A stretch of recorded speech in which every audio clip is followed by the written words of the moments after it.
All right, it's time to talk 49ers and playoff chances with 2 weeks to go. I know that we've been having this discussion in the background for 3 or 4 weeks now, ever since the 49ers surged back into the picture before they took a step back at Tennessee. But now the finish line is in sight, and we know exactly what it might take. So the Saints yesterday not winning really helped the 49ers out. I wrote about it before the game. You can see the article there to the left of me. So I wrote it so it wouldn't be out of date after the game, although there are obviously caveats and lines to cover the potential of a Saints win over the Dolphins. That did not happen.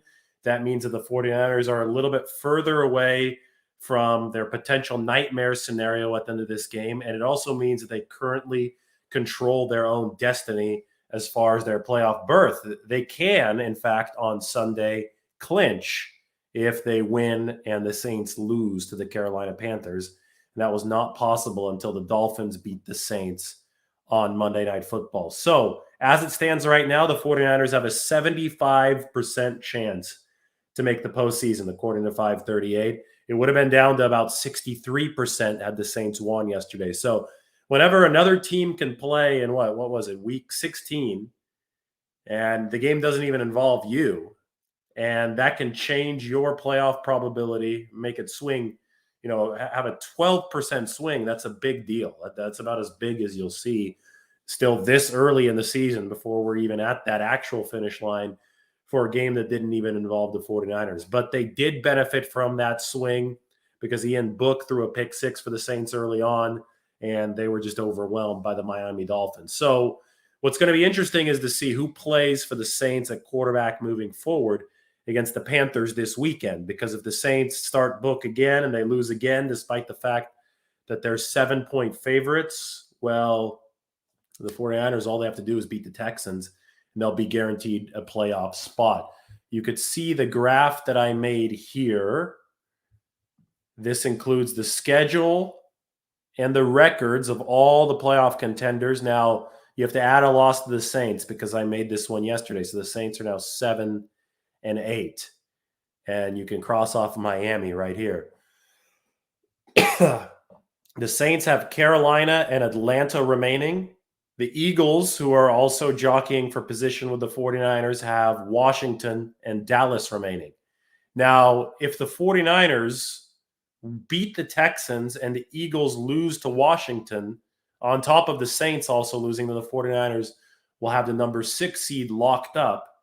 And if the 49ers have the number 6 seed locked up, then they could talk about resting guys against the Rams in week 18, because there won't be any movability for the 49ers. They won't be able to fight for a higher seed or fight for a lower seed. And hey, if they're playing the Rams in the wild card round, which if the season today would be the case, because number 3 right here, the Rams, would play number 6 in the wild card round, that would mean 2 straight Rams 49ers games at SoFi Stadium, right? So the 49ers might be incentivized to actually rest players if they're beaten up, so they don't have to show everything against the Rams in week 18 if they know that they might be playing them in the wild card round. Now, the Rams might still be playing for something. They might want to be the 2 seed if the 49ers are locked in at the 6 because they don't want to play the 49ers in the wild card. So, or they might still be playing for the 1 seed. Who knows? The Packers playing Minnesota could lose this week, and then if stuff is still on the table, I don't care if they're playing Detroit in week 17, you still got a gun for it if you're one of the teams under Green Bay. And remember, it's the 1 seed that is the only team in each conference that gets the automatic bye. So, in summary, the 49ers are in a position right now where they can clinch on Sunday if the Saints lose to the Panthers. And if that happens and the 49ers beat the Texans, those are the 2 things that would need to happen for the clinch.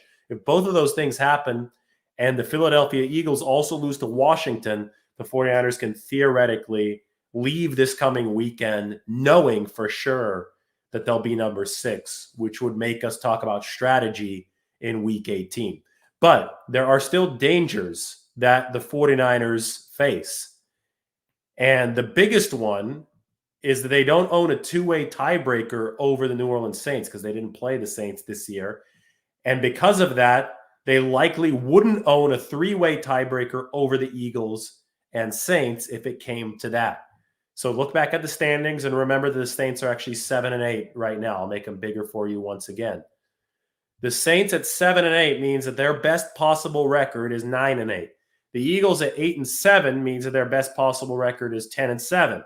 The 49ers at 8-7 means their best possible record is 10-7. There could theoretically still be a three-way tie if the Saints win their final two games. They beat Carolina and Atlanta, and the 49ers only win one of their last two to go 9-8, right? And Philadelphia obviously only wins one of its last two against Washington and Dallas. In that case, you would have three teams at 9-8. And that's what I wrote about yesterday, and that's why this article still applies. The 49ers would lose a three-way tiebreaker with the Eagles and the Saints. Now, why would they lose that tiebreaker? Well, first, let's look at the formula. It's similar for the two-team and three-team tiebreakers, but it's complicated because you go through the list of stuff, and then once you eliminate a team, you go back to the two-team tiebreaker. Conference record, though, is a big deal in any tiebreaker that you look at in the NFL. And right now, conference record for the 49ers, Saints, and Eagles looks like this. The 49ers are 6-5, the Saints are 5-5, and the Eagles are 6-4. So Philadelphia obviously has two NFC games remaining. The Saints have two NFC games remaining. The 49ers have only one NFC game remaining. They're playing the Rams in week 18, but they're playing the Texans first in week 17. So if the 49ers might make this all moot and clinch on Sunday if they get some help, right? But in the likelier world that they don't get enough help to clinch on Sunday, this is something to keep an eye out for. Because if the 49ers lose to the Rams in a game they need to win, if they haven't yet clinched, they'll drop to 6-6 in NFC record. The Saints can be as good as 7-5 in NFC record. Their loss to Miami, an AFC team, didn't hurt them in that regard. And the Philadelphia Eagles, as long as they win one of their remaining two games, will be at least 7-5 in NFC record. And that would be better than the 49ers if they can't beat the Rams. So you could see the danger here. NFC record is used as one of the tiebreakers, and it's very possible that the Philadelphia Eagles will finish higher than the 49ers in NFC record. That would leave the 49ers and Saints in spots 2 and 3 of a three-team tiebreaker. Now, if that happens and they're below the Eagles, then they would move to a two-team tiebreaker to figure out who gets the nod between the 49ers and the Saints. And in that case, this would be the formula. First, they would look at head-to-head. 49ers didn't play the Saints this year. Then they'd look at conference record. Well, it would only get to that if 49ers and Saints had an even conference record. So we'll assume that they both end up 6-6 or 7-5 in conference record. And I guess the 49ers, if they lose to the Texans and beat the Rams, can end up 7-5 in conference record, but still tied with the Saints, theoretically, right? If the 49ers lose one of their games. So it's totally possible if you don't win that Rams game. That's why you'd rather clinch right away, but we don't know what's going to happen. So anyway, the tiebreaker would go down to record against common opponents.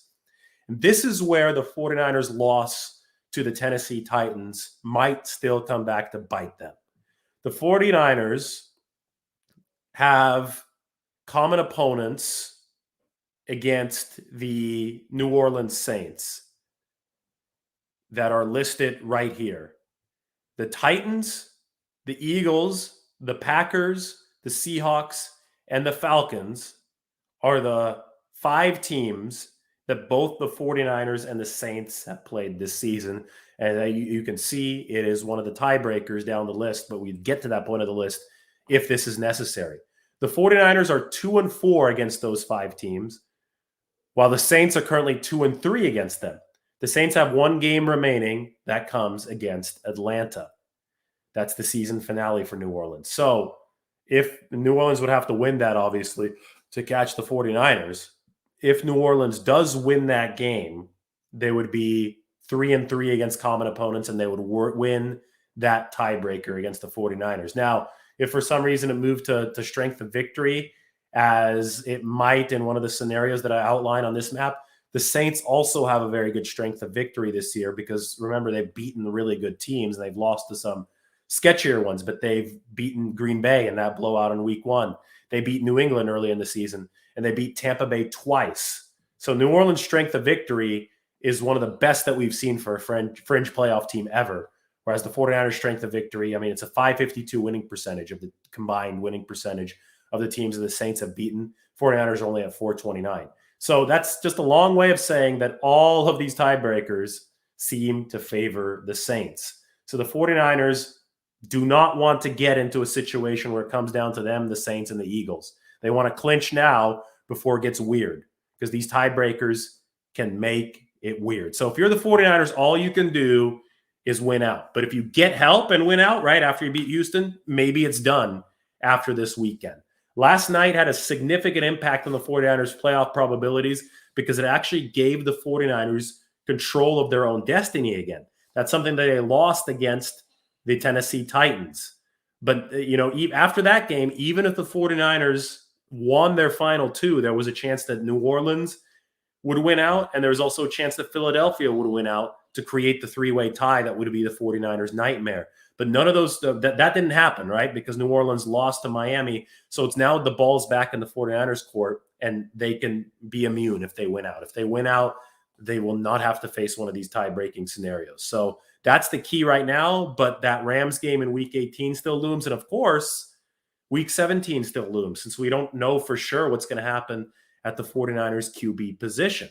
I did another video earlier today, so make sure you subscribe, watch that. I talk all about Trey Lance and Jimmy Garoppolo, but we can't ever consider a game an automatic win for the 49ers, especially after seeing what the Texans did to the Chargers last week, and especially after knowing what the 49ers' current situation is at the quarterback position.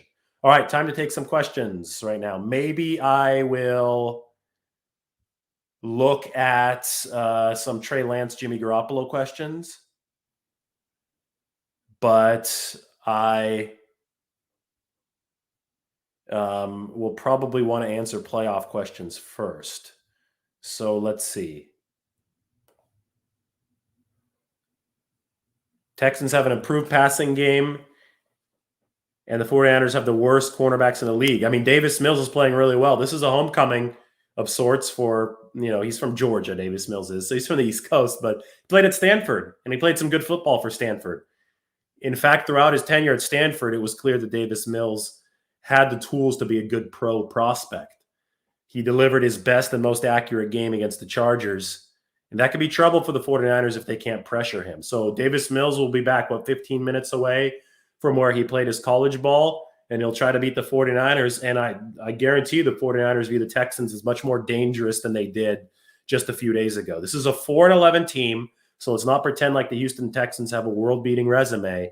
But Davis Mills and that football team with some COVID, issues were impressive against the Chargers. And the 49ers, it's not fun to play a team that wants to be a spoiler, because Houston has nothing to lose and everything to gain. They can go out there and they could go crap on the 49ers parade. So it's not going to be an easy game, and the 49ers quarterbacks will be tested. I'm getting vibes of improbable rookie playoff runs, knock on wood.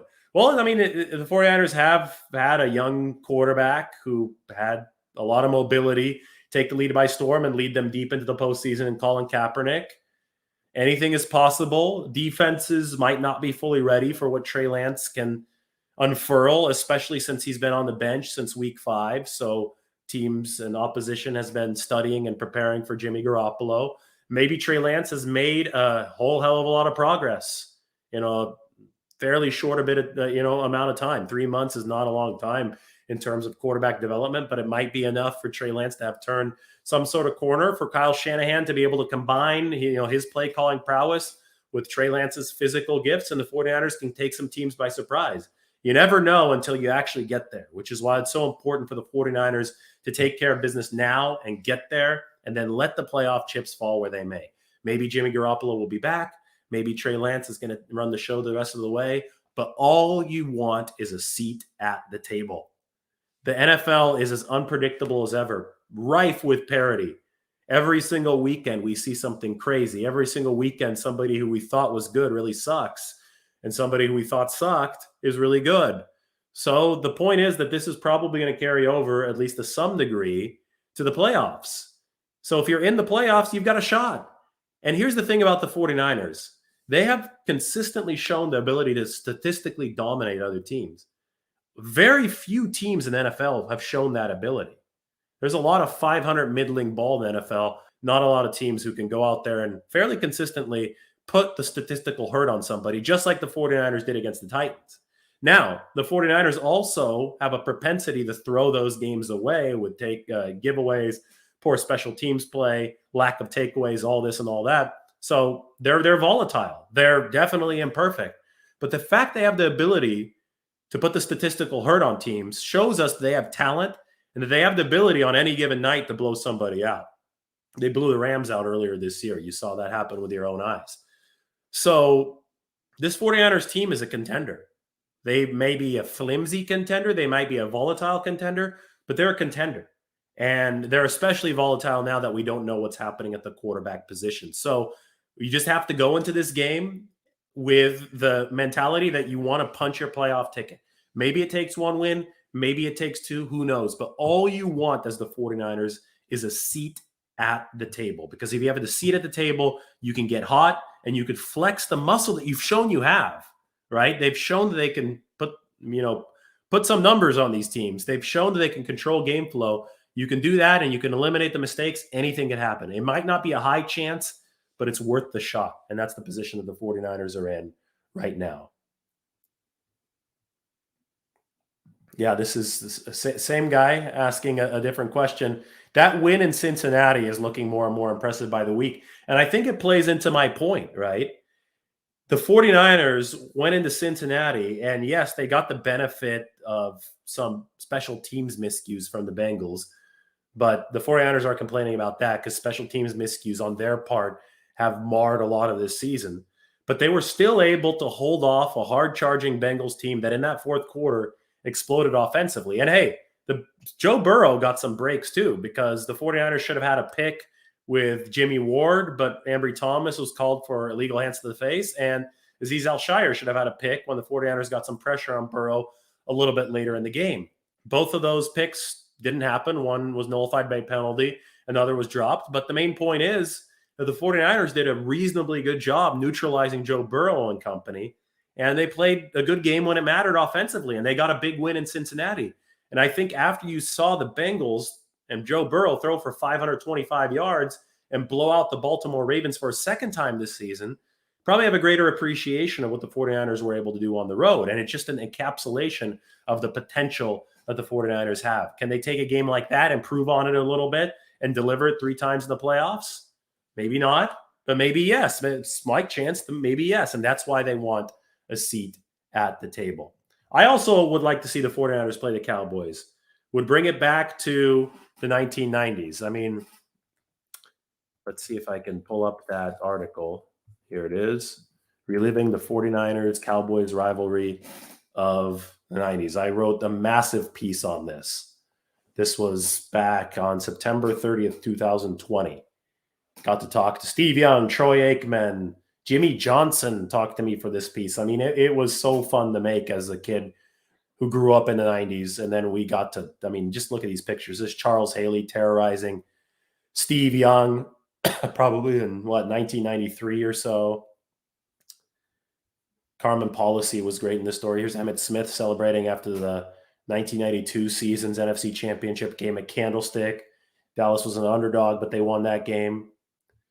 Jimmy Johnson's speech. Here's Deion Sanders and Michael Irvin. This was a famous no call late in the January 1995 NFC Championship game, the most star-studded game in NFL history. Deion obviously was making some contact there with Michael Irvin, but the refs let him play, and the 49ers held on to their lead. And then the final picture, there's one more. Ken Norton Jr. played for both teams and then beat up some goalposts against the Rams for the 49ers in 1995, the next year. And here you have Steve Young diving across the goal line. It wasn't the ceiling touchdown, but the 49ers were well on their way to winning the NFC Championship and getting that Dallas monkey off their backs. So maybe we see 49ers Cowboys again. I think it would be pretty cool. Just had to put that up there. All right. Any other questions? Yeah, this is a good one. We beat the Eagles head-to-head. How come the 49ers don't have a tiebreaker against them? 49ers have the tiebreaker against the Eagles. They don't have one against the Saints. And if this goes to a three-way tie, the head-to-head tiebreaker versus the Eagles goes out the window. In the case of a three-way tie, they would first look at conference record. And if they first look at conference record, the Eagles have the edge of the 49ers. Then the 49ers would be compared to the Saints, over whom they don't have a head-to-head advantage. So the 49ers would lose the other tiebreakers to the Saints, like common games and strength of victory. So this is a common misconception, but I hope this answers your question. The three-way tie is what should scare the 49ers.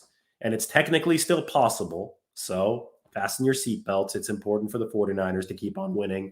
Maybe they clinch this weekend, or maybe everybody gets really tense heading into week 18. All right, everybody, subscribe to the channel. I hope that you enjoyed the explanation, and I will be back with some more videos soon. Anyway, everybody take care. You all have a great, great Tuesday. Bye now.